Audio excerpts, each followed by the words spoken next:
Right now, your phone is somewhere near you, maybe in your pocket, maybe face down on the table, like that makes a difference. And in the next few minutes, without even deciding to, you're going to want to check it. You'll tell yourself it's about the notification. It's not. The real answer is far stranger, and it has almost nothing to do with the phone at all. You already know the feeling, that small itch, that little pull in your chest when the screen goes quiet for too long. You call it a bad habit. You call it addiction, maybe. Half joking, but the pull you feel didn't start in a Silicon Valley office. It started on a savanna, 500,000 years ago, in a brain that had nothing to do with screens and everything to do with staying alive. Here's the strange part. Your brain doesn't know what a phone is.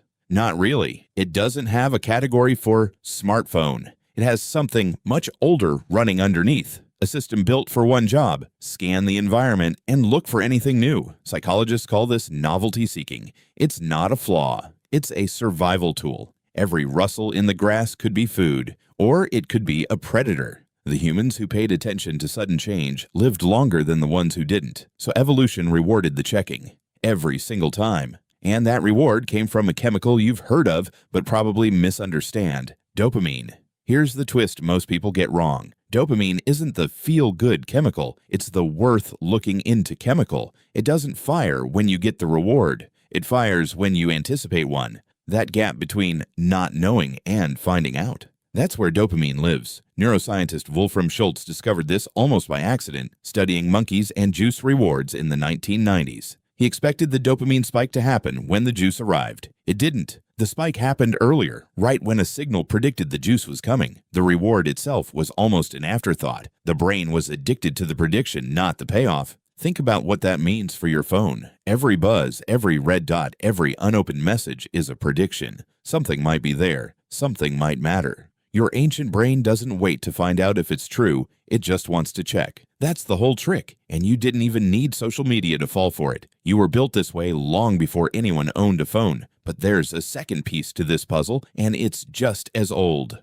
uncertainty. If your phone buzzed every single time with something amazing, your brain would eventually get bored. Certainty is boring to a prediction machine. But if it buzzes sometimes with something great and sometimes with nothing at all, that unpredictability is far more powerful than any guaranteed reward. This isn't a new discovery either. Psychologist B.F. Skinner proved it with pigeons in the 1950s. He built a box with a lever. Press it, and sometimes a pigeon got food. Not always, just sometimes, on a random schedule. Pigeons on that random schedule pecked the lever far more obsessively than pigeons who got food every single time. Skinner called it a variable ratio reward schedule. You might recognize it by a different name. It's the same mechanism behind slot machines, and it's the same mechanism behind pulling your phone out of your pocket for the 40th time today. Your ancestors lived inside a version of this system every single day, and it kept them alive. Foraging for food works the exact same way. You don't know which bush has berries. You don't know which stretch of river has fish today. So you keep checking, keep moving, keep scanning, because sometimes, not always, there's a payoff. Anthropologists studying hunter-gatherer societies have long noted that this kind of unpredictable foraging pattern shaped how the human brain allocates attention.